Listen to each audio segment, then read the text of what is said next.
bertumbuh dalam pelanggan Allah. Suara saya cukup jelas, Bu Joli. Sangat jelas, Pak.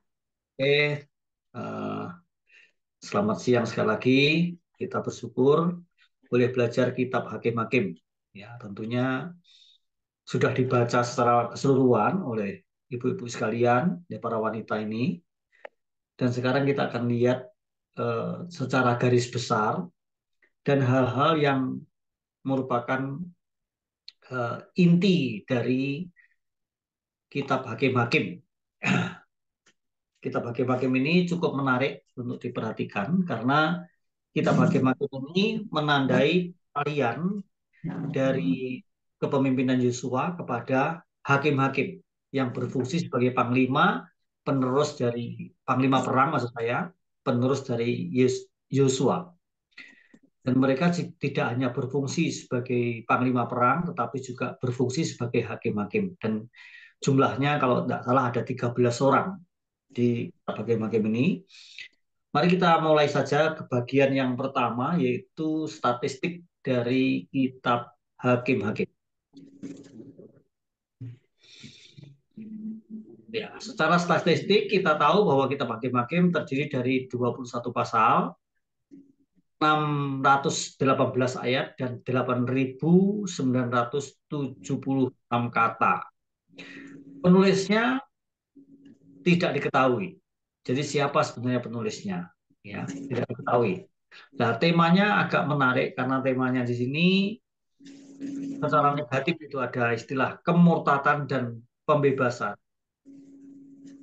Kemudian kemunduran rohani masih negatif dan anugerah Tuhan dalam pemulihan. Jadi ketika mereka taat kepada Tuhan, mereka mengalami kemajuan rohani, tapi ketika mereka mundur dan tidak taat, mereka mengalami kekacauan rohani, begitu ya. Lalu tahun penulisannya diperkirakan, ya, sesuai dengan bukti-bukti internal itu antara tahun 1050 sampai tahun 1000. Jadi kurun waktunya sekitar 50 tahun. Ini tentunya sebelum Masehi ya, makanya hitungnya mundur. Lalu kata kunci yang ada di dalamnya itu anarki. Ya, di sana ada kebrutalan, di sana ada yang namanya penghukuman yang sangat mengerikan ya. Oh, orang-orang dihukum dengan cara darinya dipotong dan seterusnya ya. Makanya ada istilah anarki ini sebagai kata kunci.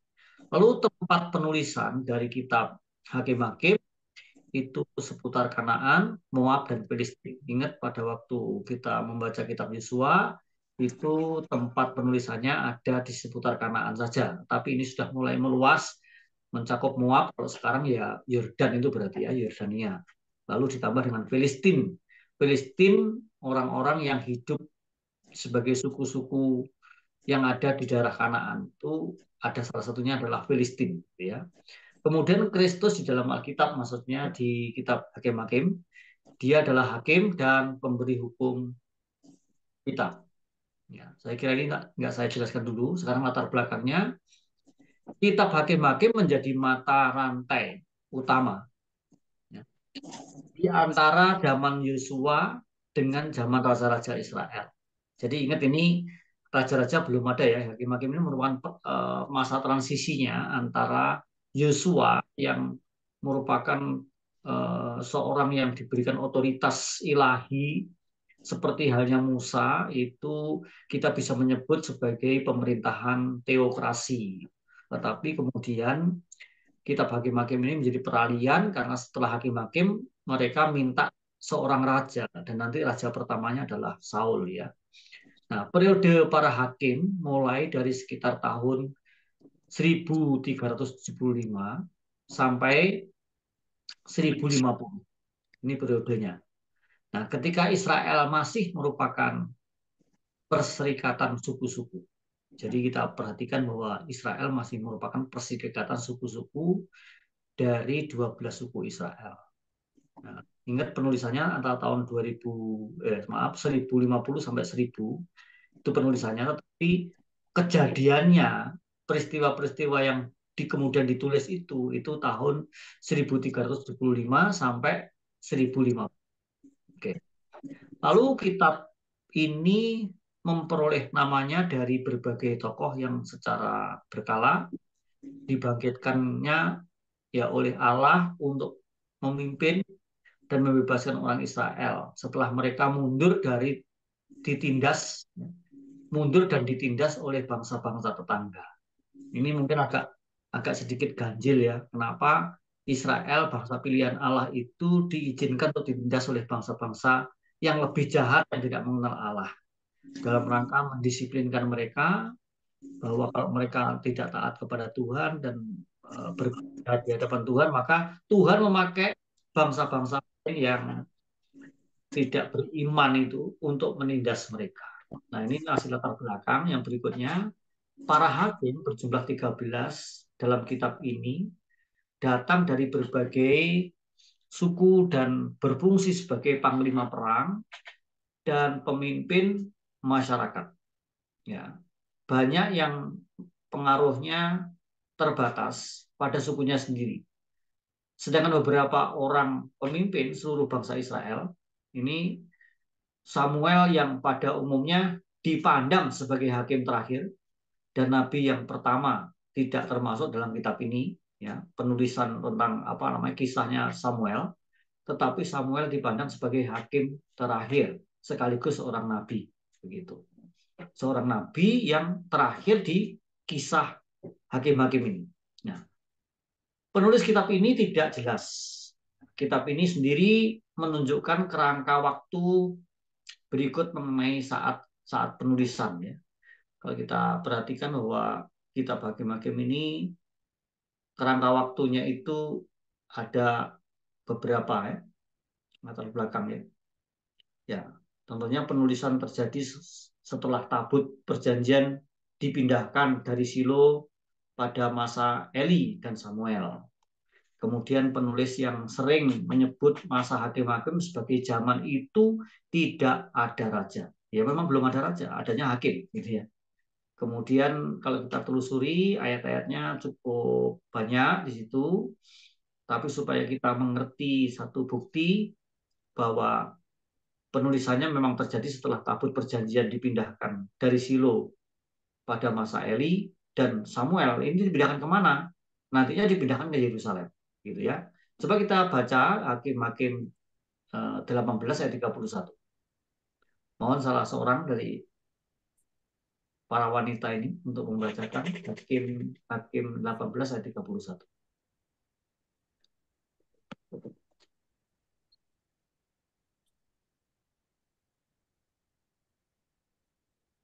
Silakan, Bu Suli. Hakim-Hakim 18 ayat 31.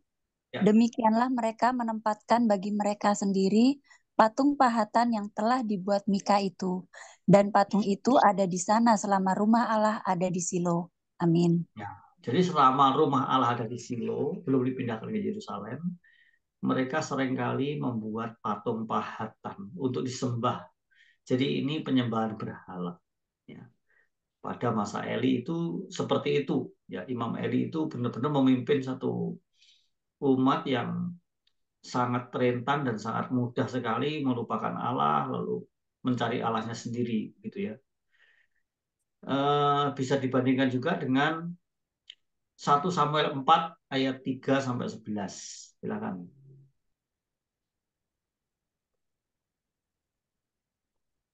1 Samuel 4 ayat 3 sampai 11, tapi dibaca aja ayat 3 dan 4 supaya nggak terlalu panjang.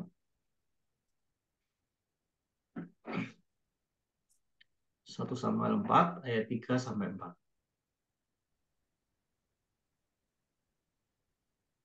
Ketika orang Israel, bukan, Pak? Ya, betul. Ketika orang Israel kembali ke perkemahan, berkatalah tua-tua mereka, mengapa Tuhan membuat kita kalah oleh orang Filistin pada hari ini? Mari kita ambil tabut perjanjian Tuhan dari Silo, supaya ia datang ke tengah-tengah kita dan menyelamatkan kita dari tangan musuh kita. Kemudian bangsa itu menyuruh orang ke Silo. Mereka mengangkat dari sana tabut perjanjian Tuhan semesta alam yang bersemayam di atas kerubim. Kedua anak Eli, Hofni, dan Pinehas ada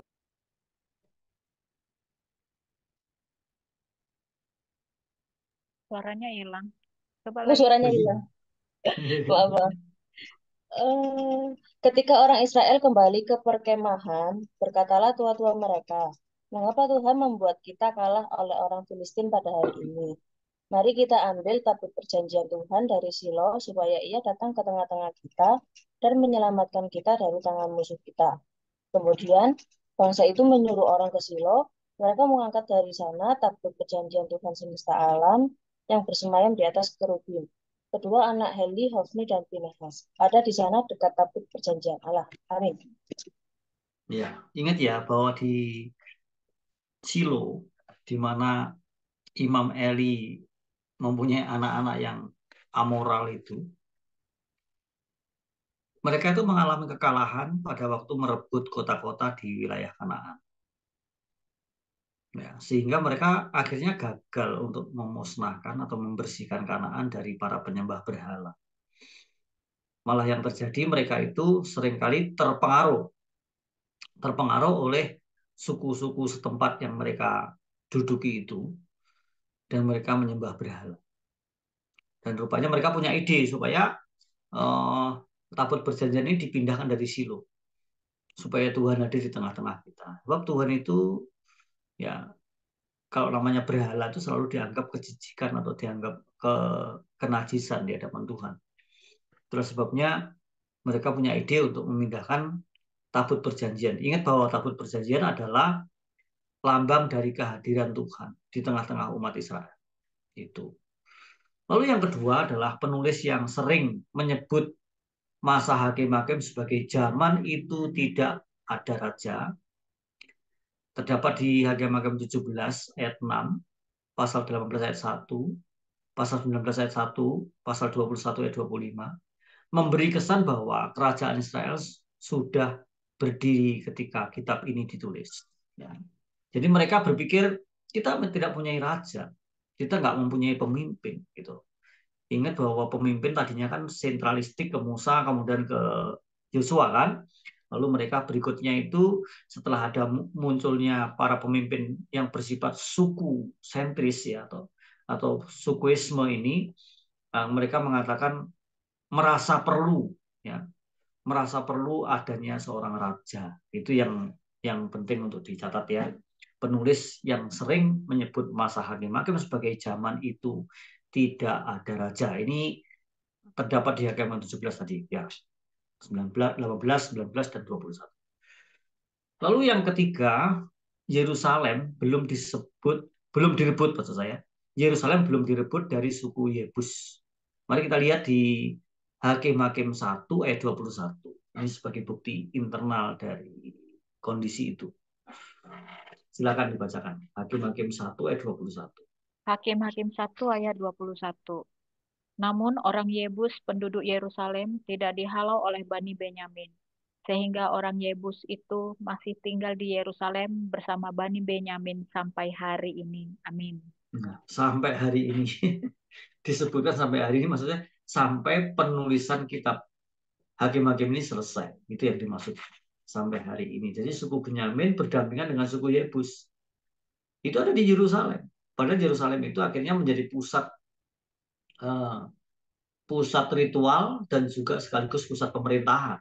Ya, kenapa kok nggak dihalau? Kenapa nggak dihabisin? Mungkin suku Benyamin termasuk suku yang cukup lemah. Ya, berarti kan sekarang bandingkan dengan 2 Samuel 5 ayat 7. Silakan.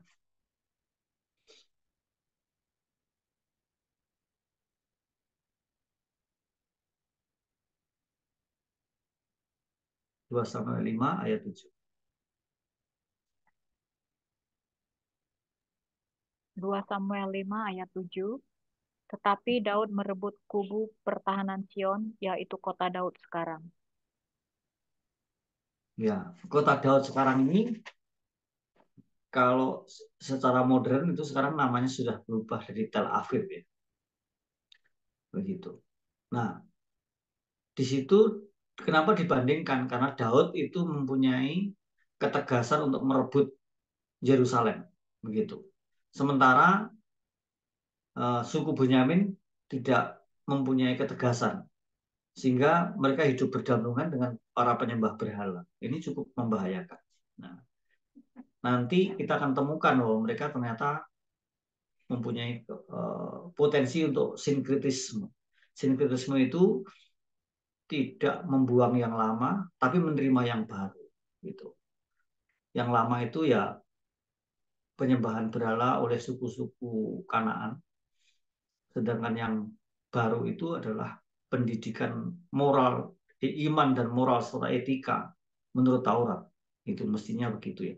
Tapi mereka menerima yang baru, tapi juga tidak membuang yang lama. Jadi kebiasaan mereka di Mesir itu masih diulang lagi di tanah perjanjian. Nah, ketiga petunjuk ini menunjukkan bahwa kitab ini diselesaikan sesaat sesudah Raja Saul naik takhta. Jadi ini mereka sudah menuntut raja, nanti penjelasannya ada di 1 dan 2 Samuel. Itu sekitar tahun 1000 sebelum Masehi. Talmud Yahudi mengaitkan asal-usul kitab dengan Samuel. Jadi Talmud itu bangsa Yahudi itu punya semacam jilid buku atau tulisan-tulisan yang dikumpulkan, itu Talmud namanya ya. Ini mengaitkan asal-usul kitab dengan Samuel. Maksudnya kitab Hakim-Hakim dengan Samuel. Baik, masih latar belakang.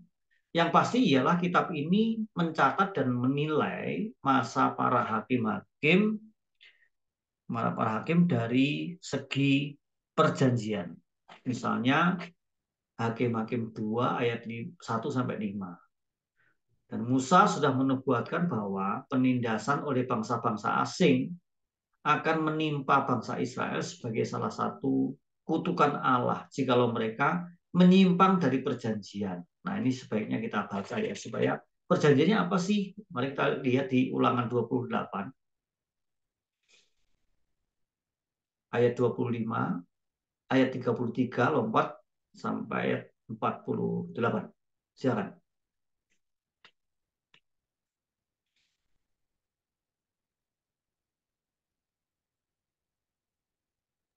Ulangan 28 ayat 25. Tuhan akan membuat kamu terpukul kalah di hadapan musuhmu. Dari satu arah kamu akan keluar menyerang mereka, tetapi ketujuan arah kamu akan lari dari hadapan mereka. Kamu akan menjadi momok bagi semua kerajaan di bumi. Oke, ayat 33. Suatu bangsa yang tidak kamu kenal akan memakan hasil tanahmu dan segala jerih payahmu. Kamu akan selalu ditindak dan diinjak. Oke, ayat 48. Karena itu, kamu akan mengabdi kepada musuh yang akan dikirim Tuhan melawan kamu, dengan menanggung lapar dan haus, dengan telanjang dan kekurangan segala-galanya. Ia akan memasang kuk besi ke atas tengkukmu sampai kamu dipunahkannya. Amin. Ya, jadi kalau bangsa Israel itu tidak taat kepada Tuhan, alias kompromi, secara spiritual namanya sinkritisme, maka Tuhan pasti akan menghukum mereka. Karena itu berarti penyimpangan terhadap perjanjian Allah terhadap mereka. Nah, itu sudah dinubuatkan sedemikian jelas oleh Musa. Lalu penggenapannya itu di Hakim-Hakim 2 ayat 1 sampai 5. Di mana mereka benar-benar mengalami kesusahan dan penindasan itu. Karena mereka tidak taat kepada Tuhan. Jadi sekarang pun prinsipnya sama. Kalau kita tidak taat, kita hidupnya ngawur gitu ya, mengalami kemunduran rohani, itu pasti membuat hidup kita nggak damai sejahtera. Ya. Sekalipun materi itu bukan ukuran, tetapi seringkali mengikuti dari kondisi yang beres itu ekonominya juga beres. Gitu. Itu sebabnya kita sampai hari ini, walaupun menolak konsep teologi kemakmuran, tetapi hidup suci itu biasanya selalu terkait dengan kehidupan sehari-hari kita. Seperti apa, gitu ya. Nah, kita Hakim-Hakim menggarisbawahi kenyataan nubuatan tersebut dalam sejarah. Jadi bangsa Israel ini sampai hari ini nggak pernah berhenti ya. Selalu ada peristiwa berulang. Kalau mereka taat kepada Tuhan, mereka diberkati. Kalau mereka memberontak kepada Tuhan, mereka dikutuk. Dengan cara Tuhan mengirimkan bangsa-bangsa non-Yahudi, orang-orang yang tidak mengenal Allah untuk menindas mereka. Itu prinsip sampai sekarang untuk bangsa Israel. Dan saya kira kita sebagai Israel rohani pun juga mengalami hal yang sama. Apabila kita tidak taat kepada firman, ya, tidak patuh kepada instruksi-instruksi dan perintah-perintah Yesus Kristus, maka hidup kita ini pasti akan berantakan. Begitu ya. Itu sekarang, karena penghukuman sekarang ini biasanya bersifat individu, karena Roh Kudus sudah dimeteraikan di dalam hati kita. Itu penting untuk direnungkan, ya, dicamkan bahkan, bahwa kehidupan yang suci, yang sesuai dengan firman Tuhan itu selalu mendatangkan damai sejahtera. Oke, next. Masih latar belakang. Ya, ini sudah tujuan. Oke, tujuan. Tujuan dari kitab Hakim-Hakim dari segi sejarah, Hakim-Hakim memberikan catatan utama sejarah Israel di tanah perjanjian sejak kematian Yosua hingga masa Samuel. Ya, jadi Samuel ini bukan mungkin ya, ini hakim yang paling terkenal dan disebut hakim terakhir. Dari Samuel inilah nanti akan dilantik seorang raja yang sesuai permintaan mereka, yaitu Saul. Kemudian Saul digantikan oleh Daud.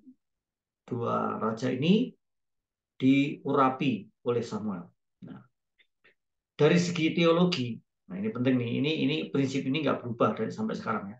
Kitab ini mengungkapkan kemerosotan rohani dan moral dari suku-suku Israel setelah menetap di negeri itu, serta menunjukkan dengan jelas dampak-dampak yang merugikan yang senantiasa terjadi apabila Israel melupakan perjanjian mereka dengan Allah dan mulai mengikuti berhala dan kebejatan. Nah, apa yang dialami oleh bangsa Israel ketika mereka melakukan kebejatan dan berbuat jahat di mata Tuhan, gereja pun demikian. Secara individu, orang-orang Kristen yang tidak taat, yang tidak mau menurut apa yang Tuhan inginkan, dan utamanya adalah mengingkari perjanjian. Kalau Israel itu perjanjian adalah kedatangan Sang Mesias, sementara perjanjian kita itu adalah kedatangan Kristus yang kedua kali, sama. Nah, orang-orang yang menantikan kedatangan Kristus kedua kali itu juga orang-orang yang harus punya sikap mental yang baik, ya. Kemudian kerohaniannya juga tetap harus hidup, gitu ya, berjaga-jaga dan berdoa. Tentunya ini melibatkan iman, percaya kepada kedatangan Kristus kedua kali. Nah, secara teologi seperti itu. Sehingga kalau ada kemerosotan moral, kemerosotan rohani, sebagaimana suku-suku Israel yang mengalami kekacauan secara rohani dan juga mengalami kekacauan secara ekonomi dan sebagainya, kita pun mengalami hal yang sama. Itu prinsip penting di dalam tujuan kitab Hakim-Hakim. Next, silakan. Nah, tema-tema kuncinya adalah hanya 3 saya temukan di situ. Yang pertama adalah bahaya sinkretisme. Ya, mari kita bahas satu demi satu dari tema-tema khusus ini, tema-tema kunci. Bahaya sinkretisme. Apa yang dimaksudkan dengan bahaya sinkretisme? Sinkretisme berarti mencampur baurkan atau mencampur adukkan segala sesuatu. Yang baik dan yang jahat itu tidak ada garis yang tegas, tidak ada sikap yang jelas, gitu ya. Saya memilih apa? Hingga sekarang pun masih bisa terjadi hal-hal yang berhubungan dengan Allah, dengan yang manusiawi. Ya, ketika bangsa Israel memasuki Kanaan, mereka menemukan banyak agama yang dapat mereka pilih. Nah, tampaknya dewa-dewa orang Kanaan dapat membantu mereka untuk bertani dengan baik dan bertempur dengan peperangan. Ya, dalam peperangan itu mereka ajarkan juga gitu.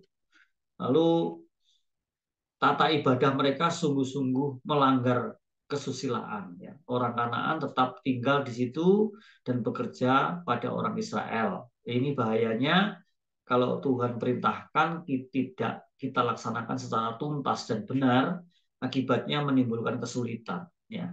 Mereka akhirnya kompromi. Ya. Agama orang Kanaan lambat laun memperlemah bangsa Israel dan merampas mereka dari Allah. Ya. Ya, kita bisa perhatikan itu Ya, kata-kata Tuhan Yesus, kamu tidak dapat mengabdi kepada Allah dan kepada Mamon. Itu salah satu dosa yang turun-temurun ya dari bangsa Israel. Bangsa Israel itu selalu akan diberhadapkan dengan dua pilihan yang besar ini. Kalau mereka tidak sungguh-sungguh menyembah Allah, mereka tidak ada pilihan kecuali menyembah Mamon. Artinya harta kekayaan, kemajuan teknologi, dan segala macam kemakmuran itu menjadi pusat penyembahan mereka. Itu sinkretisme. Jadi demikian juga orang Kristen. Seperti kita ini. Kita ini bisa juga tetap menyembah Yesus, tapi di sisi lain kita menyembah Mamon. Nah, menurut Tuhan Yesus, hal seperti itu merupakan sinkretisme. Dan itu sangat membahayakan kondisi rohani kita. Terus sebabnya kita harus tegas, kalau menyembah Yesus, ya Yesus sepenuhnya. Maka Mamon itu akan menjadi hamba kita. Tetapi kalau kita menyembah Mamon atau setengah-setengah antara Yesus dan Mamon, maka biasanya kita memiliki kehidupan Kristen yang berantakan, yang tidak jelas, ya, konsep-konsep iman yang nggak jelas, prinsip-prinsip rohaninya juga nggak jelas. Begitu, ibu-ibu sekalian. Lalu berikutnya adalah keputusan yang amat penting. Ini apa yang dimaksudkan dengan keputusan yang amat penting? Orang Kristen diubahkan dari satu cara hidup yang lama kepada cara hidup yang lain. Seringkali perubahan ini menyebabkan krisis. Jadi kalau Tuhan ingin supaya kita berubah, seringkali Tuhan justru menggunakan kesulitan, kesukaran, dan berbagai penderitaan datang dalam hidup kita. Dan itu sebenarnya di balik itu Tuhan ingin supaya kita mempunyai sikap hati yang benar, supaya karakter kita menjadi lebih dewasa. Begitu.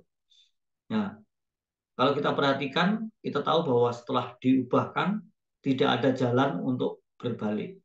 Jadi dalam proses yang kita jalani ini, yang disebut spiritual journey, perjalanan rohani ini, itu tidak ada konsep balik. Jadi kalau kita diproses oleh Tuhan, kadang-kadang kesukaran, kesulitan diizinkan, penderitaan diizinkan oleh Tuhan. Tapi setelah bangun, kita justru harus bangkit untuk melihat masa depan dan menjalaninya ke depan, bukan mundur. Nah, itu penting sekali. Sehingga keputusan-keputusan yang bersifat rohani, yang melibatkan spiritualitas kita, maupun keputusan yang bersifat mentalitas dan sikap mental, itu menjadi sangat penting. Itu yang dimaksudkan. Ya. Tidak mungkin hanya mencoba-coba menjadi Kristen, ya, untuk melihat apakah sesuai dengan keinginan kita. Nggak mungkin. Nah, seperti itu pasti Kristen palsu, ya, bukan pilihan Tuhan. Ya. Kemudian kalau kita melihat lagi seperti halnya Gideon, ya, yang membatalkan niatnya untuk mengundurkan diri lalu menyerahkan dirinya ke dalam tangan Allah. Demikian juga halnya dengan kita ketika kita datang kepada Kristus. Jadi tidak ada kata mundur, melainkan terus maju, walaupun kita harus berjuang dan bahkan seringkali tercapek-capek, ya, kehidupan kita ini, ya. Tetapi manusia batiniah kita tuh justru semakin kuat dalam situasi seperti itu. Nah, secara alkitabiah ternyata penderitaan itu bagian penting dari kehidupan dan perjalanan hidup kita, perjalanan rohani kita.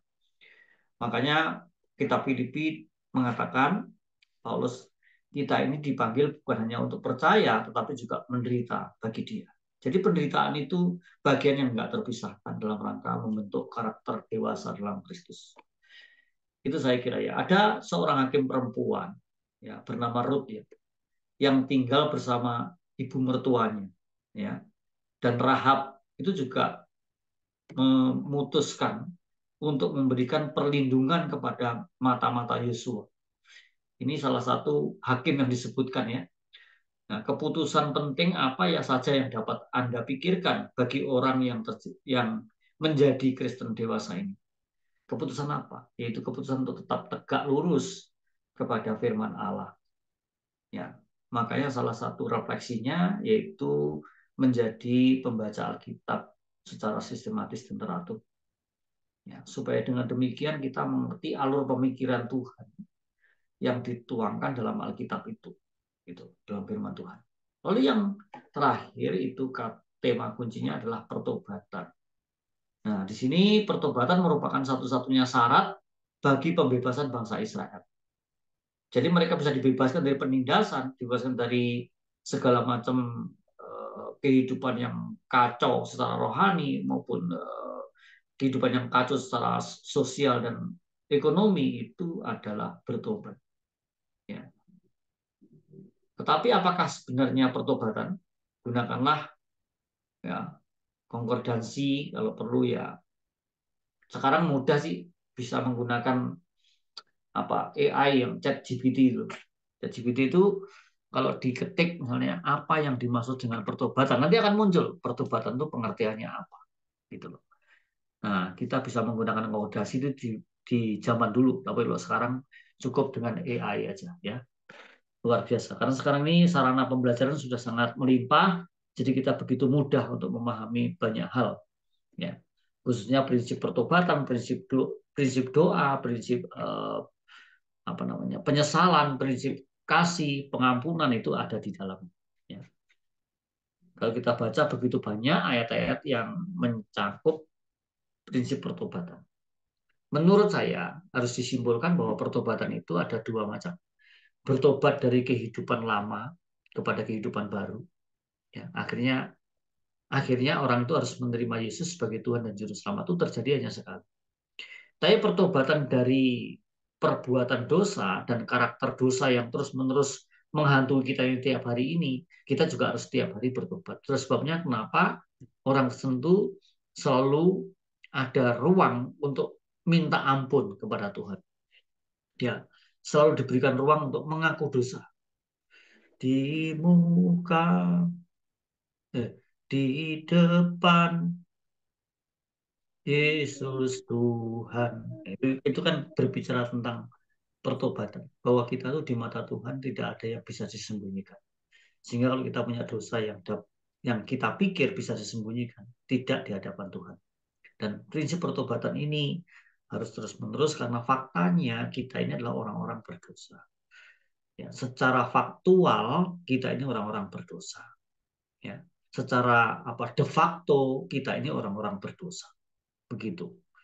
Jadi pada waktu kita dibenarkan itu baru diperhitungkan dan dianggap sebagai orang benar. Tetapi secara de facto belum. Terus sebabnya ada proses pengudusan. Jadi kalau dalam Alkitab itu ada pembenaran lalu pengudusan. Ya, sanctification. Pengudusan itu terus-menerus. Nah, itu menggunakan prinsip pertobatan yang tidak pernah henti sampai kesempurnaan datang dalam hidup kita. Gitu. Next. Nah, ini ciri khasnya. Yang pertama, kitab ini mencatat aneka peristiwa dari sejarah Israel yang bergolak di antara penaklukan Palestina dan permulaan zaman kerajaan. Ingat, ketika mereka masuk ke Kanaan, ada banyak suku dan bangsa dan kerajaan yang harus ditaklukkan. Nah, setelah mereka berhasil menaklukkan bangsa-bangsa dan suku-suku para penyembah berhala itu, maka mereka membutuhkan seorang pemimpin. Dan mereka lebih suka untuk menggunakan pemimpin yang disebut raja. Ya, sebenarnya dengan kepemimpinan Musa, Yosua, dan para hakim seharusnya mereka mengerti bahwa itu merupakan pemerintahan teokrasi. Ya, tapi kemudian ketika ada zaman kerajaan, pemerintahannya jadi berubah dari teokrasi menjadi otokrasi. Lalu kita mengenal kemudian yang namanya zaman terus berkembang itu demokrasi. Kalau demokrasi berarti kekuasaan di tangan rakyat, untuk rakyat. Jadi seorang presiden atau seorang penguasa itu dipilih oleh rakyat, itu demokrasi sudah. Jadi kita bisa mengenal beberapa bentuk pemerintahan. Ya, tapi nanti suatu hari ketika kerajaan Allah ditegakkan, berarti pemerintahan Allah itu kembali ke teokrasi lagi.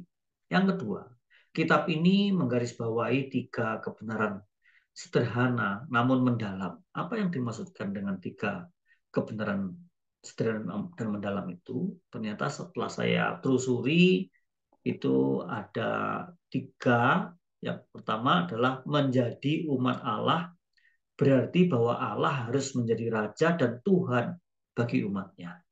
Yang pertama, itu masih pemerintahan teokrasi ya berarti ya. Nah, kemudian yang kedua, dosa selalu menghancurkan umat Allah. Itu sederhana tapi mendalam. Ya, dosa selalu menghancurkan. Jadi kehancuran dunia ini, ya kalau di negeri kita yang seharusnya negeri kaya raya yang dan rakyatnya itu makmur, kenapa tidak makmur dan tidak bisa menikmati kekayaan? Ya disebabkan karena dosa. Dosa yang paling gampang untuk dianalisis adalah korupsi. Dan itu tidak hanya terjadi di pemerintahan, tapi juga di gereja-gereja. Bahkan di Departemen Agama atau di Kementerian Agama. Ya kita sudah nggak heran lagi. Terus sebabnya yang seharusnya rakyat makmur tidak makmur. Ya, yang seharusnya rakyat itu mempunyai income per kapita tinggi, menjadi negara maju, nggak akan pernah beranjak karena para penguasanya, para elit politiknya itu korup. Itu persoalan yang jelas pernah terjadi juga di bangsa Israel. Nah, kemudian yang ketiga itu ketika umat Allah merendahkan diri mereka, berdoa dan berbalik dari cara hidup mereka yang jahat, maka Allah akan mendengar dari surga dan memulihkan negeri mereka. Nah, setidaknya ayat ini mengingatkan kita ya, tidak saya cantumkan di PPT, tetapi perlu dibaca. Saya minta tolong, 2 Tawarikh 7 ayat 14.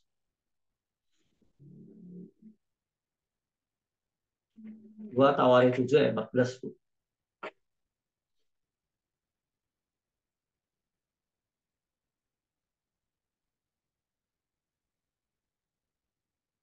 Oke, saya ketemu.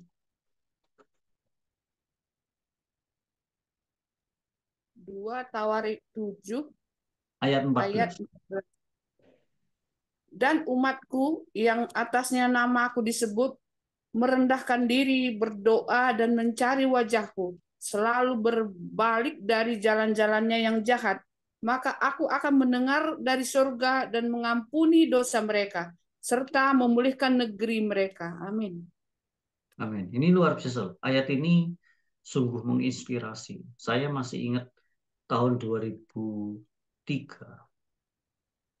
Ya, 2003.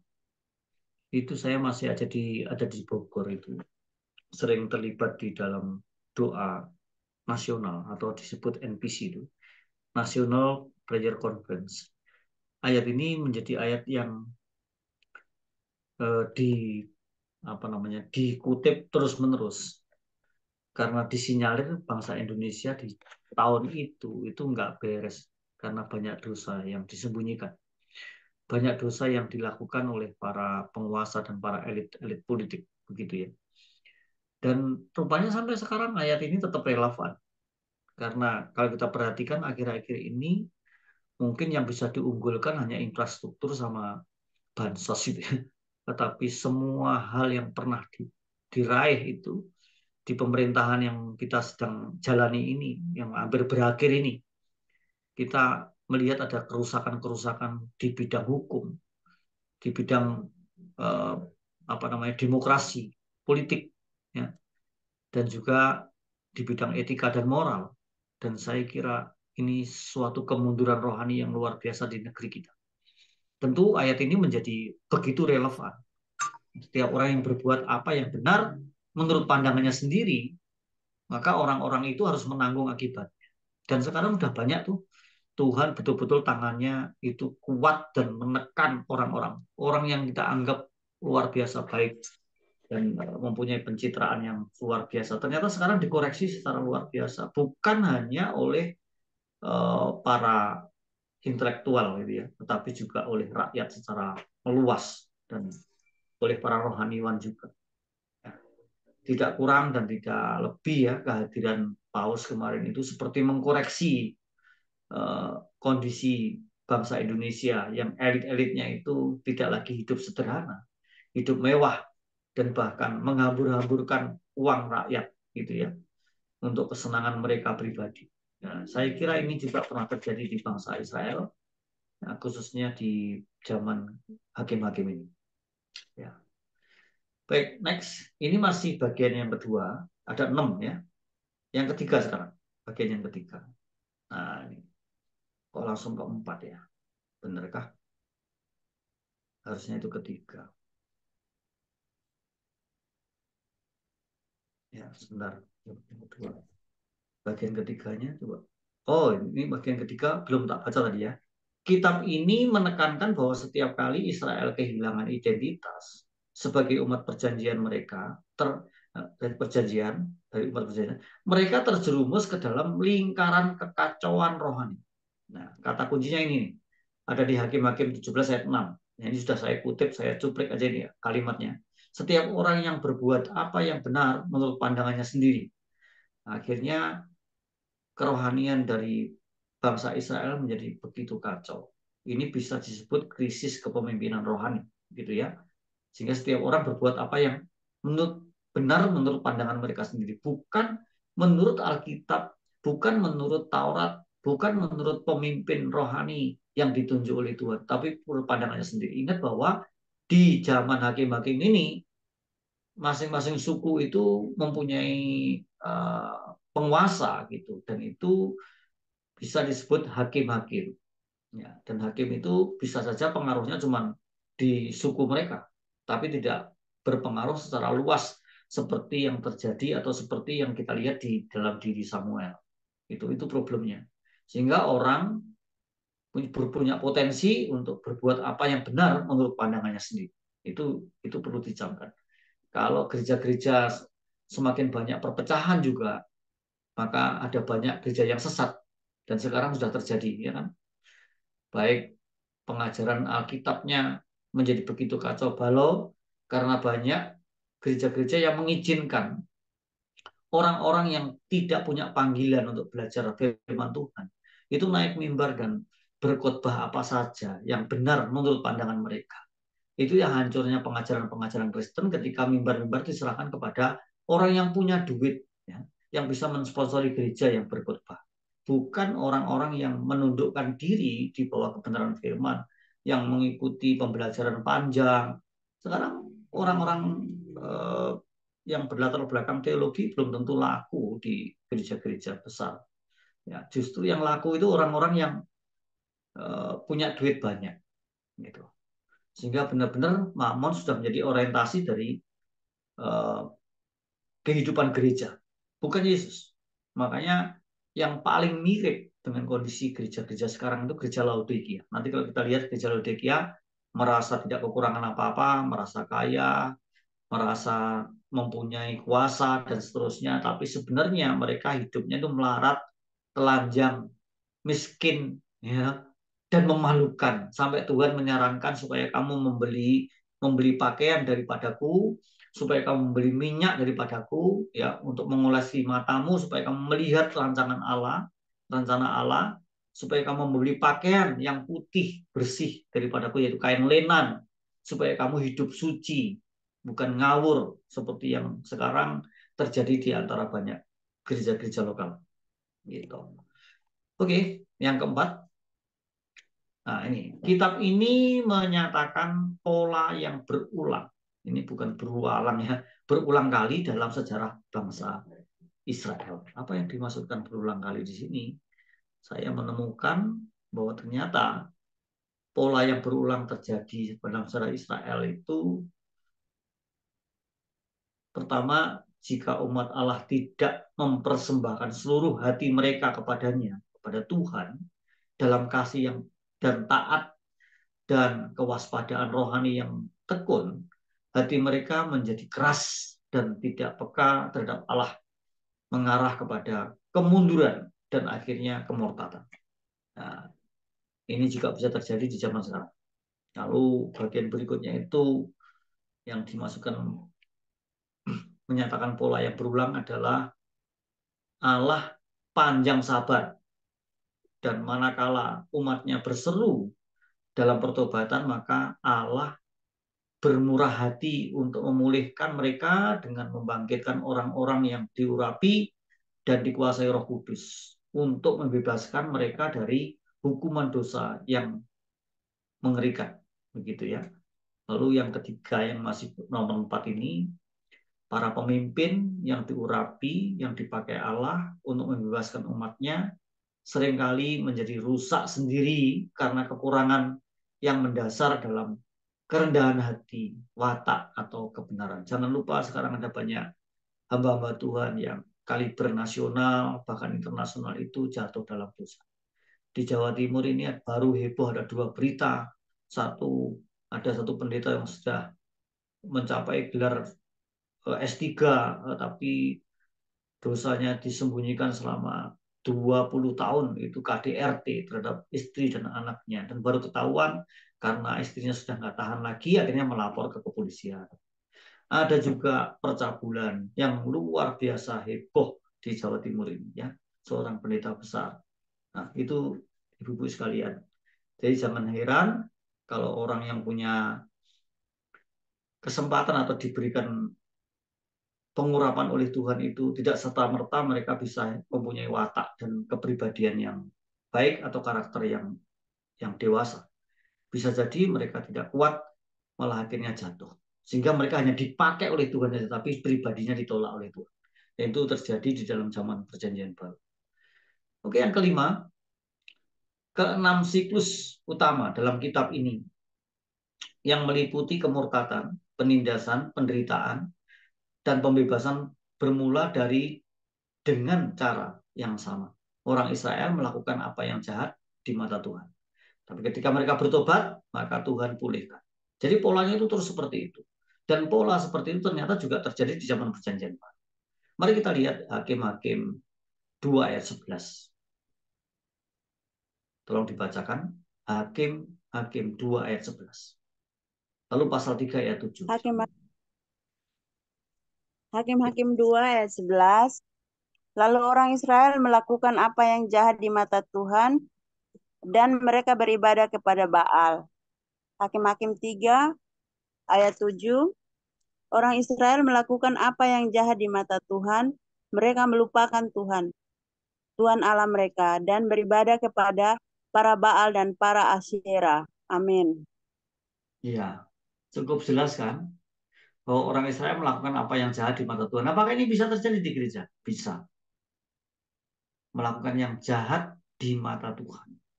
Dan akibatnya Tuhan menyerahkan umat yang digembalakan oleh gereja yang jahat tadi, itu diambil oleh Tuhan, kemudian diserahkan kepada gereja-gereja lain yang atau gembala lain yang benar.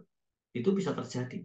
Nah, lalu yang keenam, ya, kitab ini menyatakan bahwa Allah memakai bangsa-bangsa asing yang lebih jahat, yang tadi di depan sudah saya singgung, ya, daripada umatnya sendiri untuk menghukum umatnya. Itu clear bahwa ternyata Tuhan bisa memakai orang-orang yang tidak mengenal Allah, orang-orang kafir, orang-orang yang menjadi musuh Allah, justru dibangkitkan oleh Tuhan untuk menyerang kita.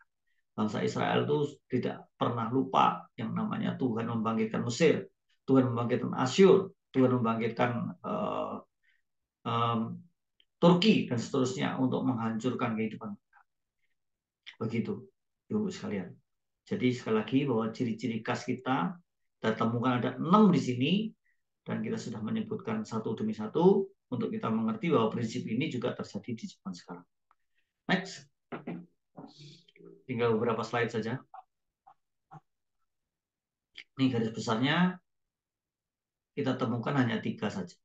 Walaupun kalau didalami begitu detail, ya, di dalamnya itu ada banyak poin-poin penting. Tapi ini saya ambil 3 poin saja yang paling utama, yaitu ketidaktaatan dan kemurtatan Israel diperkenalkan. Jadi Israel itu bisa murtad, dan Israel juga tidak taat. Awalnya tidak taat, kemudian murtad, begitu ya. Apakah tidak taat dan murtad itu bisa terjadi pada kehidupan orang Kristen? Tentu saja bisa. Ya. Tapi murtad di sini tentu hanya melanda mereka yang bukan Kristen sejati, yaitu Kristen-Kristen palsu. Dan itu ada banyak di dalam gereja. Kristen palsu itu diibaratkan oleh Tuhan Yesus seperti ilalang di tengah gandum, seperti kambing di antara domba. Begitu. Lalu berikutnya, itu ayatnya panjang banget ya, pasal 1 ayat 1 sampai pasal 3 ayat 6. Lalu yang berikutnya adalah sejarah dan penindasan Israel dan pembebasan oleh hakim-hakim. Itu terdapat di Hakim-Hakim 3 ayat 7 sampai pasal 16 ayat 31. Jadi begitu panjang. Ya. Hakim-hakim kan sampai pasal 21 ya. Lalu yang ketiga, berbagai ilustrasi kekacauan rohani, moral, dan sosial di Israel. Kejadian-kejadian yang mengerikan itu terjadi dicatat oleh kitab Hakim-Hakim ini. Yang paling menonjol kemerosotan moral itu justru di tengah-tengah keluarga imam. Contohnya seperti Hofni, Pinehas itu. Dan orang-orang yang terlibat di dalamnya begitu banyak.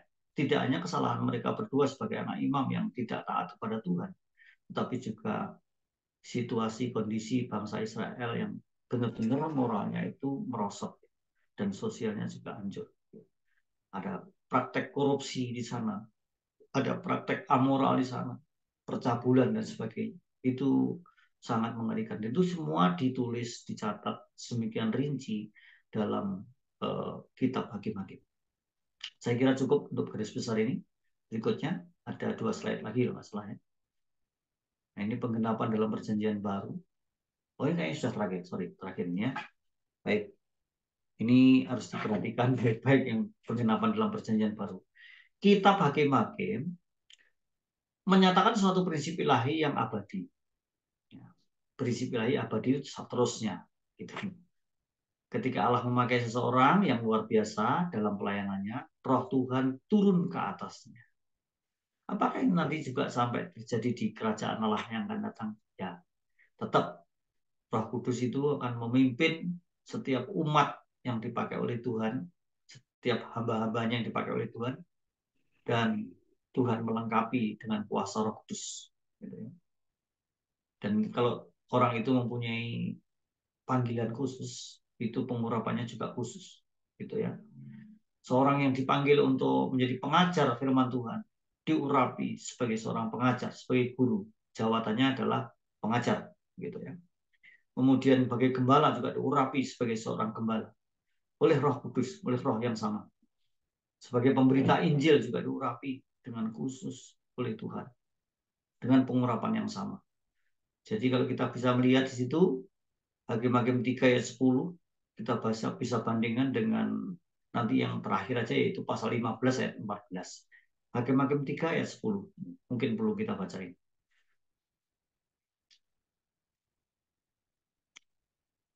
Silakan, Bu.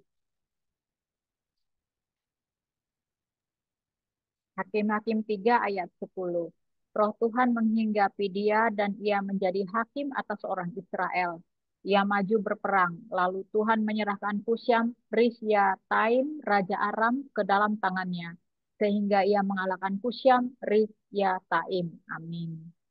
Ya, mereka bisa mengalahkan musuh dengan demikian mudahnya karena Roh Tuhan yang memimpin mereka, Roh Tuhan yang mengurapi secara khusus kepada para hakim itu. Kalau dalam perjanjian baru tentu kita ingat kisah para rasul ya. Barang siapa menerima Roh Kudus, dia akan menerima kuasa untuk memberitakan kabar baik. Ya. Dan itu berarti mengalahkan musuh, yaitu iblis yang mencengkeram hati setiap orang untuk tidak percaya kepada Tuhan. Tetapi ketika ketemu dengan penginjil yang diurapi oleh Tuhan, maka roh jahat atau roh iblis yang mencengkeram orang itu dilepaskan. Dan itu berarti memenangkan sebuah peperangan rohani. Jadi kalau kita memenangkan satu jiwa, itu memenangkan satu peperangan rohani yang menurut Tuhan itu perkara yang sangat penting dan sangat besar nilainya di mata Tuhan. Oke, selanjutnya adalah sebelum naik kepada Bapa, Yesus memerintahkan ke murid-muridnya untuk menantikan karunia yang dijanjikan Bapa, yaitu Roh Kudus. Nah, rupanya kejadian di Kisah Rasul 1 ayat 4-5, terus nanti kita ketemu di pasal 2, itu sudah digambarkan atau dinubuatkan oleh kitab Hakim-Hakim. Yang kita perlu baca malah justru Hakim-Hakimnya. Hakim-Hakim 4 ayat 33. Silahkan dibaca.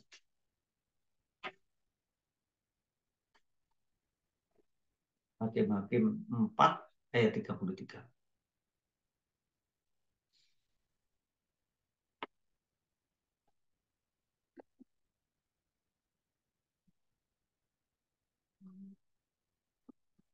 Nggak ada, Pak. Hakim-Hakim 4 ayat 33.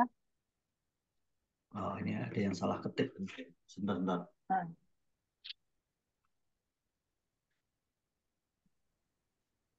Salah ketik, sorry. Hakim-Hakim 4 ayat 33 nggak ada ya? nggak ada. Enggak Kisah sampai Rasul 1 ayat 8. Apa? Kisah Rasul 1 ayat 8. Nah, Kisah Rasul 1.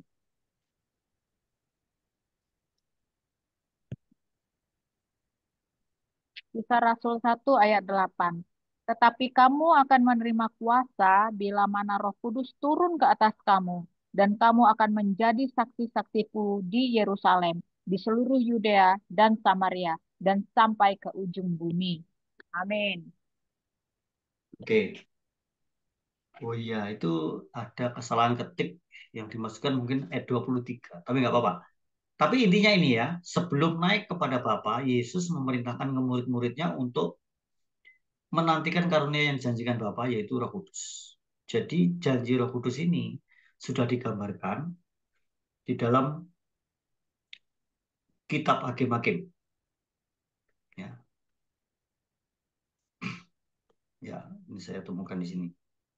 Baik. Ya, jadi prinsipnya itu Roh Kudus itu dihapus saja, itu kayaknya salah, ayatnya yang salah. Lalu di bawah kedua perjanjian, cara Allah untuk mengalahkan musuh dan memajukan kerajaannya ialah dengan memakai daya. Daya itu maksudnya kekuatan apa eh, dalam diri manusia ya, kekuatan dan kuasa Roh Kudus yang bekerja melalui bejana-bejana manusiawi yang berserah dan taat kepadanya. Jadi sebenarnya supaya kita bisa dipakai oleh Tuhan itu modalnya ya ini. Modalnya adalah berserah dan taat kepada Tuhan. Maka Tuhan akan memberikan dayanya, kekuatannya dan kuasa Roh Kudusnya untuk kita. Dan kita mempunyai wibawa ilahi untuk bisa dipakai oleh Allah, baik untuk menginjil dan mengajar, untuk memenangkan jiwa maupun untuk memuridkan mereka. Itu saya kira yang bisa saya sampaikan pada kesempatan ini. Saya akan buka ruang tanya jawab, namun sebelumnya kita berdoa lebih dulu. Bapa Surgawi, kami mengucap syukur karena pada siang hari ini kami boleh mendalami Alkitab secara khusus setelah kitab Hakim-Hakim. Kami sadar bahwa kami mempunyai pengertian yang sangat terbatas.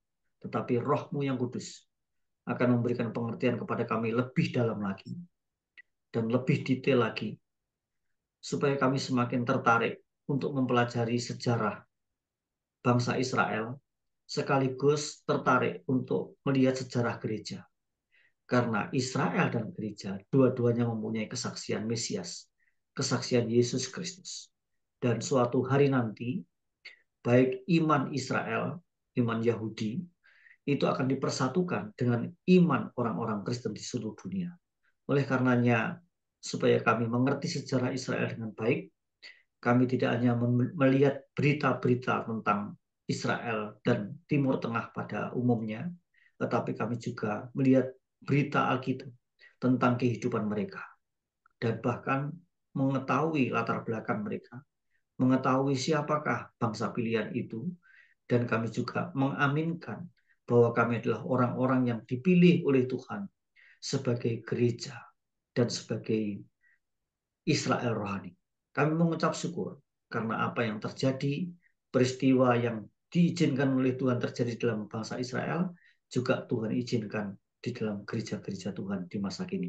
Oleh karenanya, biarlah kami tetap taat dan patuh kepada Tuhan, tetap berserah kepada Tuhan sepenuhnya. Karena kami menyadari dunia ini semakin jahat, tetapi orang-orang percaya karakternya semakin dimatangkan dan semakin dewasa di dalam Tuhan.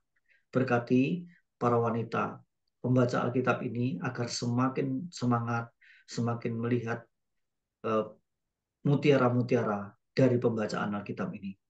Melihat berlian-berlian yang luar biasa, yang berharga, bahkan tidak bisa dinilai secara manusiawi dan secara duniawi, tapi nilainya kekal karena apa yang kami ketahui ini tidak akan pernah hilang, melainkan akan terus bertambah dan bahkan semakin hebat, bisa menguasai hati dan pikiran kami.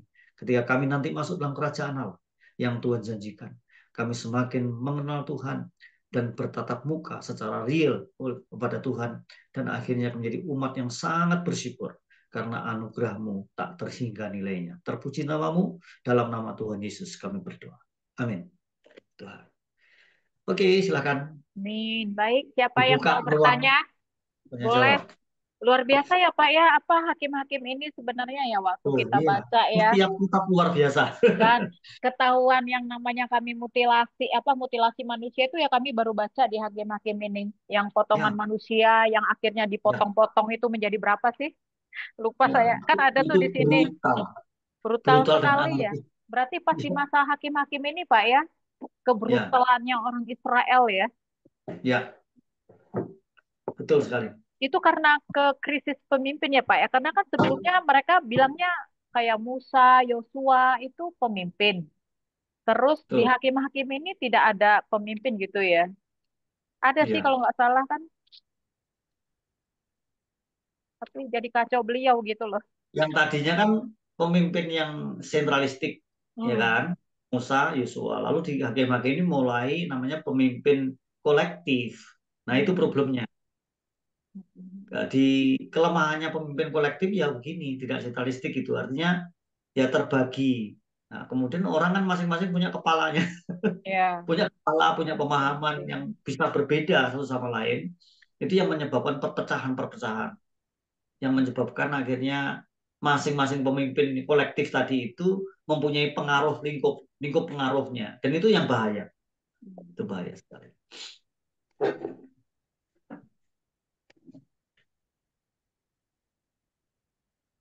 Terutama bahaya sinkretisme ya, Bu.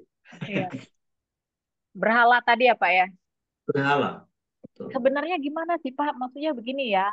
Kan kita suka nggak sadar gitu ya. Kita bilang berhala, berhala, mamon, mamon, mamon gitu kan ya. Sebenarnya itu konkretnya itu gimana sih? Mengatakan bahwa misalnya begini. Saya ngelihat seorang pendeta gitu ya.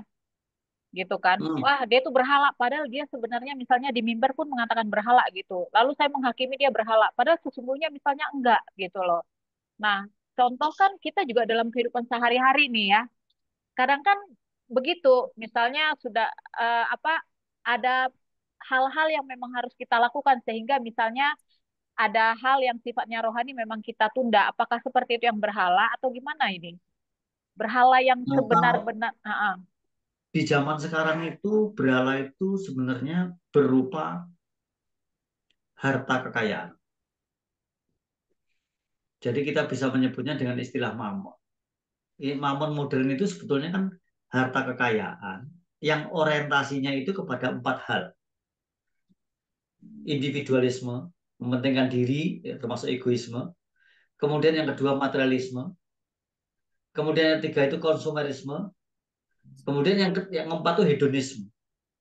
Itu berhala sekarang. Nah, apakah gereja yang mempunyai Alkitab, yang mempunyai pengajaran Yesus itu bisa jatuh di dalam berhala ini? Sangat bisa. Bahkan saya di tahun ini, tahun 2024 ini, saya melihat banyak sekali gereja yang udah jatuh. Gereja loh ya, sak jemaatih. Jadi orientasi dari gereja ini sudah kepada harta kekayaan. Contoh, jadi mencari Tuhan untuk memperoleh harta gitu loh. Contoh, kalau kamu ikut Tuhan Yesus, maka hidupmu akan semakin naik, bukan turun. Wah, kayak gitu.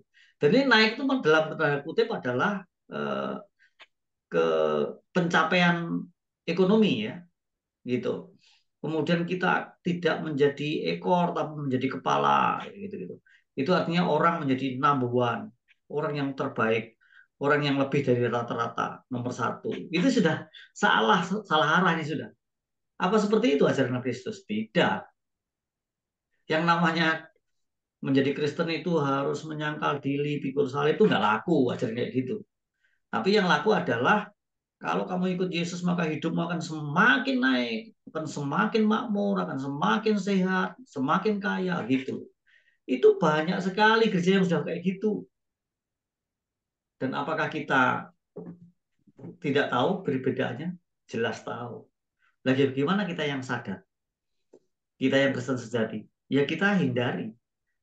Kita kalaupun ikut di komunitas seperti itu, tapi hati kita sikapnya harus dijaga. Jangan sampai saya pelayanan juga dalam rangka mencari nafkah. Itu salah. Pelayanan ya pelayanan.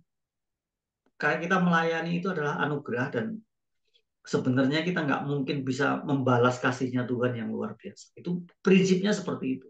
Jadi kalau ada pelayanan yang orientasinya mengumpulkan persembahan, persepuluhan misalnya segala macam untuk hidup mewahnya seorang gembala, wah itu sudah dosa besar. Itu perampok bagi jemaat.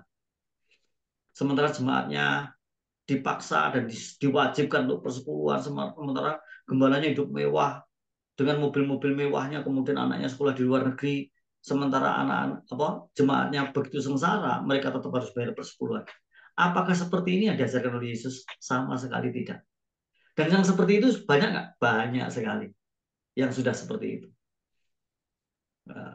Jangan heran kalau sekarang Tuhan izinkan untuk para umat Tuhan itu, orang-orang Kristen itu mulai menyadari hal ini. Dan di YouTube itu sudah tidak rahasia lagi ya, gitu. Iya, Itu benar sih beli. Pak. Betul yang Pak Itu. bilang tadi nyambung gitu ya Pak ya. Karena begini, makanya saya juga dengan ibu-ibu inilah supaya kita tidak gampang terdoktrin. Itu aja sih ya. Kita harus punya hikmat juga. Kadang-kadang kan kita harus sadar lah. Ini kan kadang-kadang kita tahu mungkin kita orangnya nggak rohani, terus tiba-tiba dikasih siraman rohani, ngerasa kayak apa ya? Oh ini yang benar gitu. Karena saya pernah ngalamin juga gitu sih Pak. Cuman permasalahan ya itu. Jadi apa namanya pemimpinnya itu ya memang luar biasa menurut saya. Dan tetapi pada akhirnya dari pemimpin itu memang akhirnya ya itu tadi ya soal yang ini dibangun itu dibangun akhirnya seperti memperkaya diri kan gitu. Nah, Ya. cuman permasalahannya itu pemimpin rohani sadar nggak sih dia melakukan hal yang sebenarnya nggak baik karena semua ajaran-ajarannya itu memang menurut saya ya tanpa saya melihat sifatnya yang itu saya melihat itu sangat terberkati sekali gitu. Cuman kadang-kadang saya merasa bahwa tidak pada tempatnya. Kalau untuk urusan A, urusan B, urusan rumah tangganya, bahkan pembangunan ini, pembangunan itu disampaikan secara lugas di sana gitu loh. Jadi semuanya ya kan yang menyangkut perekonomiannya dia itu diinformasikan di dalam forum itu gitu. Jadi saya melihat ini bener gak sih gitu loh. Padahal kalau dari pengajaran saya merasa terberkati sebenarnya. Cuman ya itu di sisi lain kok hati saya tuh gak sejahtera ketika harus membicarakan itu gitu. Itu tuh kok pemimpinnya nggak sadar gitu loh Pak. Maksud saya itu dia itu Ya, nggak sadar karena mereka sebetulnya adalah orang-orang yang sudah jatuh sebetulnya. ah Eh, Gini loh, kan ada contoh yang baik. Ada satu gereja itu memang mewajibkan jemaat membayar persepuluhan. Ini contoh aja ya. Tapi tidak boleh seorang pendeta mengambil persepuluhan itu. Persepuluhan harus menjadi perbendaharaan rumah Tuhan. Akan dikeluarkan apabila gereja membangun misi, membangun nama gereja di cabang-cabang di mana-mana itu. Persepuluhan akan dikeluarkan apabila membangun gedung besar, pokoknya kebutuhan besar lah gitu. Nah, lalu hidupnya pendeta dari mana? Ditanya itu.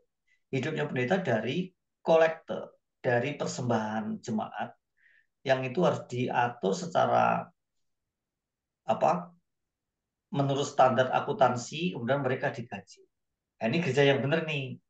Tapi sekarang ada gereja lokal nih ya, yang mengambil persepuluhan dari jemaat, tetapi semuanya untuk gembala. Semua untuk gembala kan? Paling gembala kan cuma mengambil sepersepuluhnya untuk disetor ke pusat, misalnya kayak gitu. Apakah itu benar? Salah besar. Karena suku Lewi itu satu suku, artinya orang-orang yang melayani semuanya. Termasuk para kostor dan segala macam itu harus mendapat bagian. Tapi sekarang kan banyak gembala yang memperkaya diri, betul ya? Yang hanya untuk kemakmuran si gembala itu. Itu yang salah. Padahal persepuluhan itu harus menjadi perbendaharaan rumah Tuhan, bukan untuk kemakmuran gembala. Gembala kan satu keluarga, sedangkan kalau suku Lewi berarti satu suku. Nah, itu yang benar. Harusnya persepuluhan itu dikumpulkan untuk pusat. Jadi gereja ini akan mengeluarkan dana itu apabila kebutuhan misi, kebutuhan segala macam, kebutuhan besar itu harus dikeluarkan. Gitu. Nah, kenapa kita nggak sejahtera? Sebenarnya nurani kita sudah ngomong.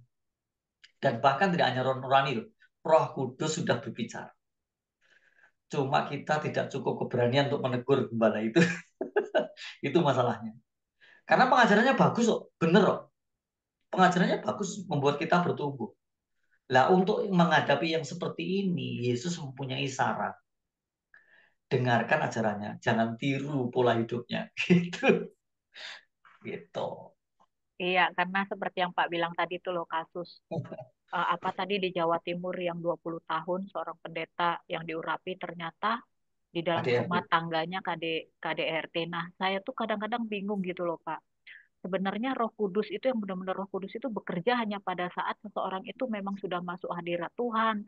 Ketika dia sudah minta maaf ya kayak ritual gitu, baru Roh Kudus benar-benar Roh Kudus.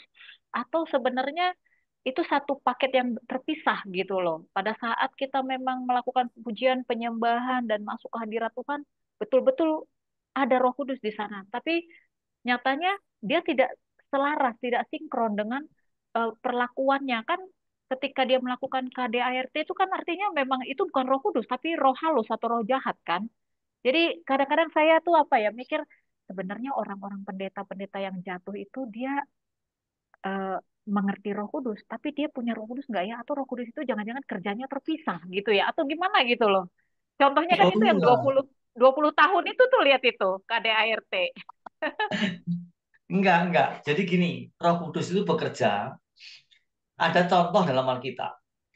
Seperti Roh Kudus bekerja pada Saul. Apa yang terjadi pada Saul? Roh Kudus bisa meninggalkan Saul kan? Hmm, Bener kan? Pada waktu dia menjadi raja diurapi nggak? ya, Diurapi. Tetapi Roh Kudus meninggalkan Saul pada kondisi tertentu. Saul tidak lagi dipimpin oleh Roh Kudus, tapi dipimpin oleh apa namanya manusia keberdosaannya itu plus roh jahat. Makanya dia bisa berurusan dengan sihir itu kan. Nah itu contoh satu. Contoh kedua Yudas Iskariot. Siapa yang berani mengatakan Yudas Iskariot itu bukan murid Yesus? Siapa yang berani mengatakan bahwa Yudas Iskariot itu nggak diurapi Roh Kudus? Diurapi. Tapi dia sama dengan Saul kan. Roh Tuhan akhirnya meninggalkan dia. Baik Saul maupun Yudas Iskariot.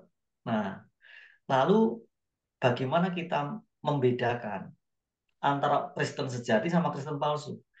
Saya yakin yang tadi itu yang menganiaya istri dan anaknya sampai 20 tahun sampai akhirnya nggak tahan dia melapor polisi. Itu Kristen palsu alias pendeta palsu. Dia belum lahir baru. Oke. Nah, orang yang tadi itu cabul dan segala macam pasti dia Kristen palsu. Artinya belum lahir baru. Kalau suatu hari nanti dia lahir baru bisa nggak diperbaiki? Bisa. Tapi harus lahir baru. Karena kalau begitu lahir baru, maka kita menjadi ciptaan baru, Roh Kudus dimeteraikan. Nah, bagaimana kerjaan Roh Kudus bagi orang yang sudah lahir baru? Itu bekerja itu terus-menerus di dalam maupun di luarnya. Kalau di dalam itu di dalam kepribadiannya, kalau di luarnya itu pengurapan pada waktu dia mengajarkan firman atau pada waktu dia memimpin satu ibadah. Itu diurapi. Tapi ada orang yang hanya diurapi seperti Saul, seperti Judas Iskariot, tetapi tidak dimeteraikan Roh Kudus. Nah, itulah sebabnya kita harus bersyukur ya, karena salah satu tanda orang dimeteraikan Roh Kudus itu dia punya rasa lapar dan haus akan kebenaran. Nah, seperti para wanita ini nih, gitu. Kemudian yang kedua, kita harus terus-menerus diubahkan oleh Tuhan, ya kan? Ya toh, lahir baru itu haus dan lapar dan diubahkan oleh Tuhan. Karakternya pasti berubah menjadi lebih baik. Dia bisa melayani, bisa. Dia bisa juga tidak dilibatkan dalam pelayanan, tapi dia Kristen sejati. Bahkan dia bisa orang-orang yang teraniaya dan menderita loh, orang yang diurapi Roh Kudus itu. tapi dia bertahan untuk tetap hidup benar, sekalipun dia dianiaya, ditindas, dan segala macam. Nah, itu menurut Alkitab begitu sih. Ya, makasih Pak. Bu Harmoni mau tanya? Silakan, silakan. Ya, sedikit lah ya. Hmm. Eh, saya kan eh, apa ya, banyak menjalani gereja-gereja ya, karena saya orangnya gimana ya, Oh, Ibu eh, banyak masuk tahu gereja-gereja gitu? gitu. Pengen tahu. Kadang saya gereja ini masuk, gereja ini pingin tahu gitu, terus saya jalani gitu. Eh, Dulu waktu saya awal-awal Jakarta ini kan susah cari gereja Pak, sekitar tahun 95-an gitu. Sekarang saya cari-cari gereja nggak ada, kemana, kadang di mall, kadang di mana gitu. Terus saya Ya. lihat, saya menuntut terlalu banyak mungkin. Berhubungan dengan finansial tadi ya.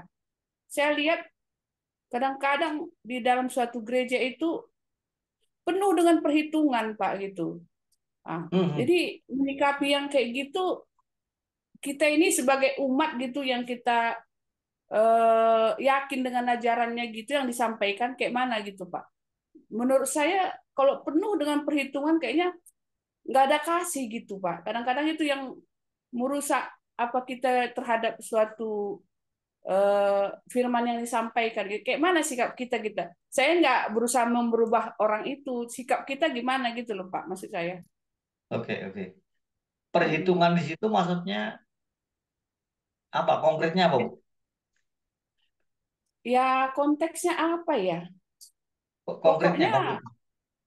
misalnya masuk kita suatu gereja, tapi semua perhitungan gitu loh Pak. Mulai dari hal-hal kecil sampai hal-hal eh, ya sebenarnya apa sih nilainya nggak seberapa, tapi kok sampai sebegitunya gitu. Saya pikirannya apa saya yang salah atau gimana Contohnya gitu loh Pak. gimana? Contohnya gimana? Apa misalnya misalnya apa? Misalnya kolektor harus minimal sekian. Nah, itu kan contoh. Nah, kalau di situ contohnya gimana? Yang tadi aku contoh aja. Ya nggak enak juga. Misalnya hal Ah, berbagi gitulah ah, Pak ah. gitu. Nah, gitu. Nggak apa-apa. Misalnya biar kita paham perhitungan itu maksudnya gimana. Gimana ya saya nggak enak juga saya menyampaikan gitu. Itu perasaan saya aja kali mungkin Hmm. Pak gitu. Nggak, nggak apa-apa biar kita tahu. Siapa tahu sama ya kan. Cuman biar tahu maksudnya Iya. Jadi contohnya kalau gimana? saya nggak enak nyampaikan, cuman saya gimana mengapakan sikap saya gitu aja sih Pak gitu loh. Misalnya ada Iya. suatu gereja kecil gitu ya kan, gereja kecil, eh, Mhm. dia dengan kolektif itu memberi makan umatnya gitu. Padahal mungkin umatnya paling 30 orang gitu. Itu gimana Pak itu? Oh, Di ngerti dalam saya. satu gereja itu gimana itu gitu? Itu mungkin konkretnya perjamuan kasih ya. Oh, berterima kasih ya.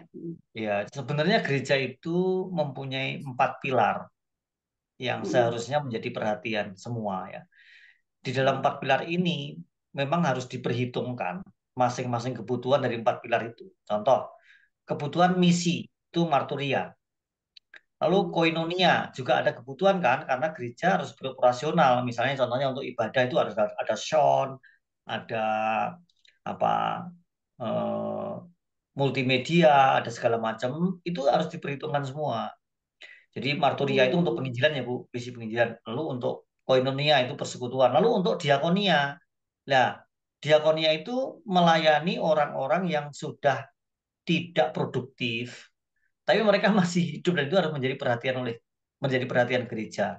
Itu tidak boleh perhitungan sesuai dengan plot-plot persembahan dari 4 pilar tadi. Lalu yang terakhir itu untuk mm, pengajaran. Gereja itu mm, merupakan sekolah juga, sekolah teologi di dalam gereja itu. Makanya mm, gereja juga harus mengeluarkan dana untuk pengajaran, gitu loh. Jadi siapa mm, yang mengajar, bagaimana cara mengelolanya, itu harus diperhitungkan semua. Itu memang harus diperhitungkan, Bu. Tetapi kalau berbicara tentang kasih, misalnya mengadakan perjamuan kasih misalnya, itu ya jangan perhitungan-perhitungan amat. Nah, kalau kayak gitu ya lucu ya. Ya namanya bukan perjamuan kasih dong kalau perhitungan, gitu loh. mm, Ya seberapa yang bisa dikumpulkan, mungkin masing-masing keluarga. Kalau di gereja kami itu, waktu saya mengembalakan di desa, Saya juga masih sering kunjung ke tempat pengembalaan saya itu setiap minggu itu perjamuan kasih.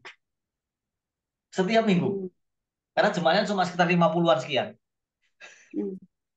Jadi itu setiap minggu makan bersama. Bagaimana caranya mereka? Apa yang mereka masak di rumah itu digilir. Itu yang volumenya ditambah kemudian dibawa ke gereja untuk satu jemaat. Itu luar biasa. Jadi satu kali perjamuan kasih itu bisa 3-4 keluarga patungan. Itu nggak ada perhitungan-perhitungan. Kalau kayak gitu namanya perjamuan kasih kan. Gitu. Oh, oh gitu ya Pak. Makanya saya heran juga kalau gereja itu selalu umek atau ribut soal dana. Jadi gereja ini bukan gereja yang diberkati Tuhan. Gereja yang diberkati Tuhan itu bukan soal banyaknya duit ya. Tapi bagaimana bisa mengelola persembahan yang ada itu untuk kemuliaan Tuhan. Tidak boleh ada misalnya memberi pinjaman kepada jemaat terus nanti mengembalikan dengan cara memberi bunga. Apa itu nggak boleh. Gereja apa itu? Jadi harus semuanya yang persembahannya dikumpulkan itu benar-benar dipakai untuk menyelenggarakan kasih karunia yang di dalamnya ada koinonia, diakonia, marturia, dan juga apa tadi pengajaran didaskalia. Itu tuh harus dipakai memang. Habis tidak apa-apa. Gitu. Saya kira gitu ya gereja harusnya ya. Tapi kalau gereja ngikutin kayak perusahaan yang namanya industri gereja. Ya, berarti kita ibu-ibu di sini semua harus punya hikmat juga ya, dan mengandalkan Roh Kudus ya, supaya tidak terjerat dalam lingkaran. Sikapnya gimana? Sikapnya jangan ngikuti gereja yang perhitungan. Carilah gereja yang benar-benar fokus kepada Kristus dan kerajaannya. Yang perhitungan kayak gitu pasti itu gereja nggak beres. Iya, iya. Dan susah berkembang. Tapi memang Pak, menurut saya nggak ada yang sempurna Pak. Pasti di sana sini harus apa ya? Harus kitanya yang makanya saya menanyakan sikap kita bagaimana gitu Pak. Maksud saya. Ya jangan ikutin Bu yang kayak gitu. Ikut gereja yang benar Bu. Walaupun nggak sempurna tapi tracknya benar. Jadi 4 pilar tadi itu ukurannya 4 pilar tadi itu. Gitu. Kalau tidak mencakup 4 pilar itu pasti ada yang salah. Jadi kan nggak merusak apa ya Pak perasaan kita gitu. Jadi kita memang fokus ibadah gitu. Nggak hal-hal kecil itu bukan menjadi masalah. Makanya saya tanyakan Bapak, sayangnya misalnya contohnya bagaimana gitu contohnya. Duit Itu terus contoh, gitu Pak. ya Bu Harmoni ya. Yang Baru mau Saya duduk di koreksi gereja. perasaan saya atau apa gitu loh Pak. Jadi yang jelas kita nggak boleh lembek. kita semakin baik Pak gitu. Ya amin, harus begitu. Amin. Apakah ada ibu-ibu lain yang mau bertanya? Sudah ya, tidak ada ya. Ya udah Masih Pak. Ibu. Oh Bu Dede, Bu DP ya silakan. Halo, mari. Saya open ya.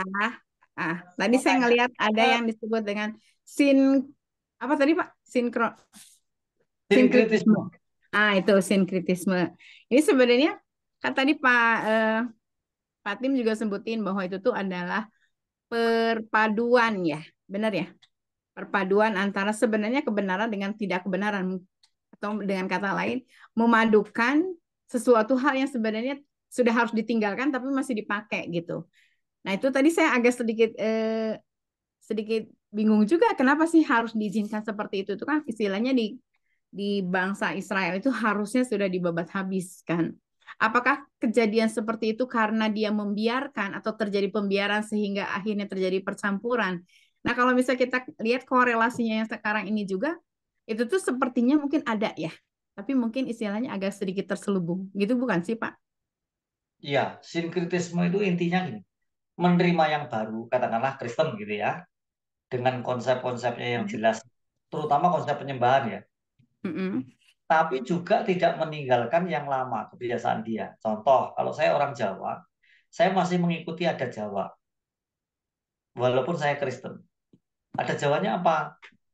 Yaitu mengadakan selamatan atau peringatan bagi orang yang sudah mati. Dan kita masih berdoa untuk orang mati itu supaya dia masuk surga. Itu Oh, kayak namanya harian gitu. sinkretisme, iya kan? Sinkretisme itu seperti salah satunya doa arwah gitu loh. Loh, Oke, ya oke. kok arwah didoakan gitu kan? Terus contoh lagi, itu salah satu bentuk penyembahan ya.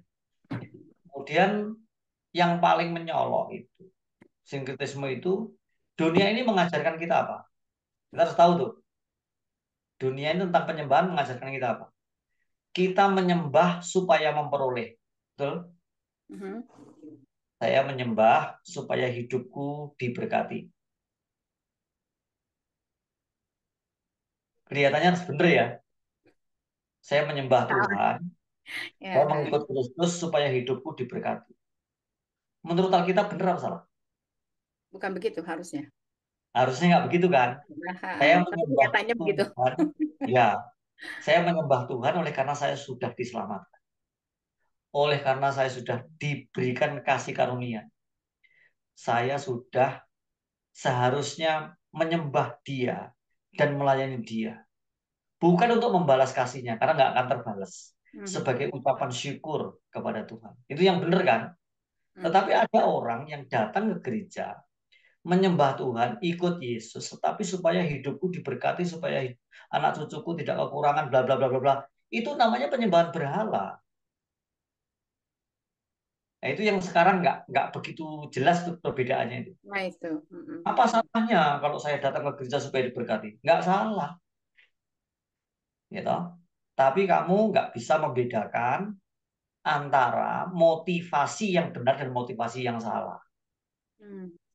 Gitu. Nah, adanya itu dimotivasi, Bu. Ketika kita bisa membedakan motivasi yang benar dan motivasi yang salah, itu berarti kita mempunyai kemampuan untuk mengatakan tidak kepada yang lama, gitu, atau kepada hal-hal yang bersifat duniawi dan sekarang bersifat rohani. Ya, Saya menyembah Tuhan tanpa pamrih, penuh dengan keikhlasan, dengan ucapan syukur, dan disertai dengan rasa cukup. Itu kan? Menurut Alkitab itu. Ya. Nah, kalau kita menyembah Tuhan, ikut Yesus supaya hidupku dilimpahi berkat, tangan kanan kekayaan, tangan kiri hidup umur panjang, nah, itu dia nggak ngerti prinsip itu. Iya, betul. Kelihatannya benar kan? Gitu. Terselubung jadinya ya Pak ya. Terselubung. Jadi menyembah itu untuk apa? Motivasinya apa? Motifnya itu yang bisa membedakan. Kita tuh sedang sinkretisme atau tidak. Kalau itu arahnya materialisme, individualisme, konsumerisme, dan hedonisme, itu sudah menyembah berhala. Akhirnya memanfaatkan nama Tuhan, nama Yesus untuk kepentingan diri dan keluarganya. Ngerti kan? Nah, mestinya gimana? Ikut Yesus itu harus menyangkal diri, memikul salibnya, dan mengikut Yesus tanpa pamrih, ikhlas. Kalau melayani juga tidak ada embel-embel supaya dapat sesuatu. Tapi melayani saja untuk Tuhan. Nah, ini nggak mudah memang. Itu adanya di dalam hati, Bu. Nyambung sama yang tadi pagi berarti ya. Hati. Yang tadi pas renungan Pak. Oke, satu lagi ya Pak ya. Berarti ini bisa juga dengan yang kalau misalnya anggur yang baru tidak bisa dimasukkan ke dalam kirbat yang lama. Betul sekali. Itu ya. Betul pas ya. Oke. Thank you Pak. Udah, makasih. Baik, terima kasih Pak Tim ya, Bu Dede. Ada ibu-ibu lain yang mau bertanya? Baik, kalau tidak, Maaf Bu. oh ya Shalom. silakan Bu Eka. Silakan Shalom. Bu Eka. Ya. Iya, mungkin agak menambahkan aja sedikit. Nah, terkait sama pelayanan yang disampaikan Pak Tim tadi, motivasi benar dan motivasi salah ya. Saya pengalaman Pak, jadi saya dan suami berpelayanan di lapas-lapas, dan itu rutin dalam setiap bulan kurang lebih 5 lapas kami layani, dan kami cuma punya hati aja pada saat itu, dan kami memang bukan orang yang sangat berkecukupan untuk melayani gitu ya dalam pikiran manusia biasa, tapi kami mau jalan gitu.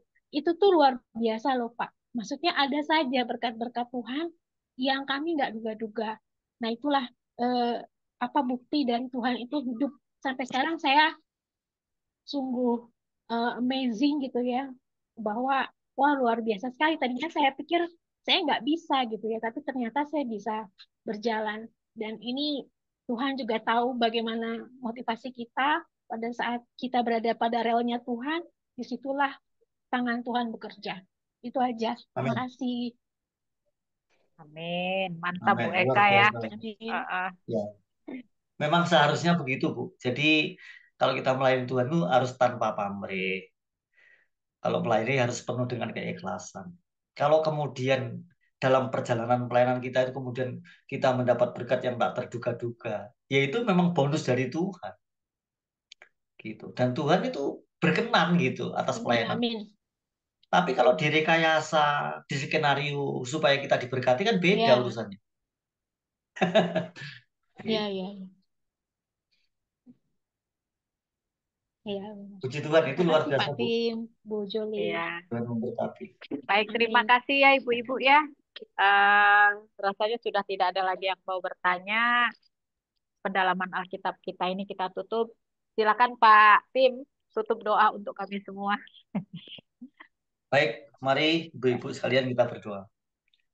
Maha besar Allah Khalik langit dan bumi, Allah yang disembah oleh Bapak Abraham, Ishak dan Yakub, Allah yang kemudian memperkenalkan dirinya dengan sangat konkret karena merupakan firman yang menjadi manusia, yaitu Yesus Kristus.